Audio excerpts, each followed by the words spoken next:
It was in 1999, December or February 1999. My daughter, Peyton Tuthill, who was 23, had just moved to Denver, Colorado. She'd graduated from college and moved to Denver to go to graduate school and to work. And one morning on February 24th, she returned to her apartment about 11:30 after an interview with the Cystic Fibrosis Foundation to change clothes and go back to her part-time job and to let out her Springer Spaniel, Maggie, the love of her life. And when she walked into her apartment, she never left again. A young man, her same age, entered from the back door, and she went in through the front door. And at that time, he tortured her, stabbed her 17 times. She was trying to fight for her life, and so he was begging, and so he cut her throat so she would be quiet, and then he cut her hands at her wrists so she wouldn't fight him anymore. She never left again, and that night at 8 o'clock, her roommate found her, and the next morning at 8 o'clock, I received the phone call that my daughter was murdered. And at that time, I thought about taking my own life. I was director of the human resources for a medical center and had all kinds of medications for anxiety, for depression, for sleep, for everything to help me cope. And I thought about taking all of them and not living anymore. And then I realized I had a brief moment of sanity that Peyton had a younger sister, my other daughter, 2 years younger, and that I could not take my life, that I had to be there for her and not let her whole family be destroyed. So with that, I took every day very slow. I stayed in bed for 3 months. I couldn't function.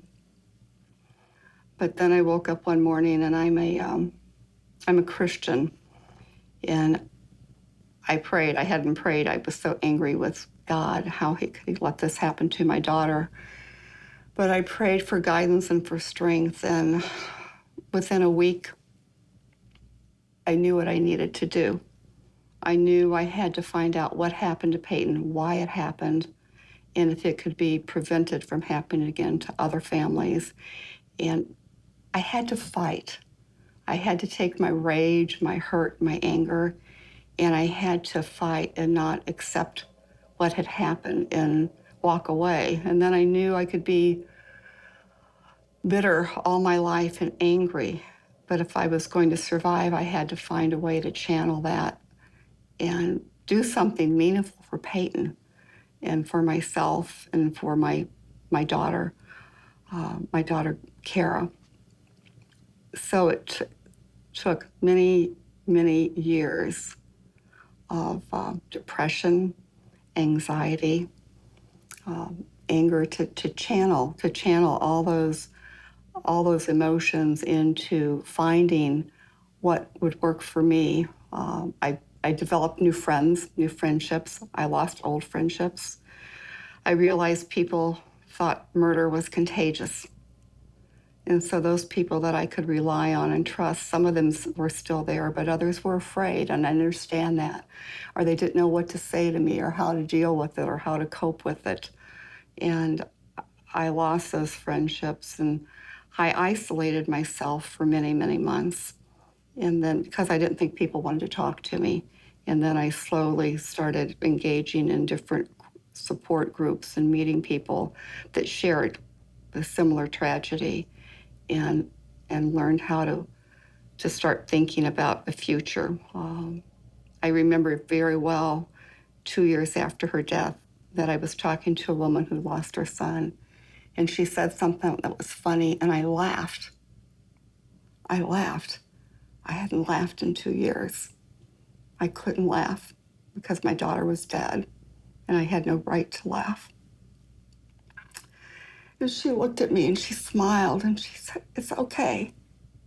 You can laugh And I realized at that moment that I was going to be okay, that I was going to figure out a way to keep on going and do something meaningful and really recreate my life, recreate a new normal in my life that would be very different from my old life. But if I was going to survive, that's what I needed to do.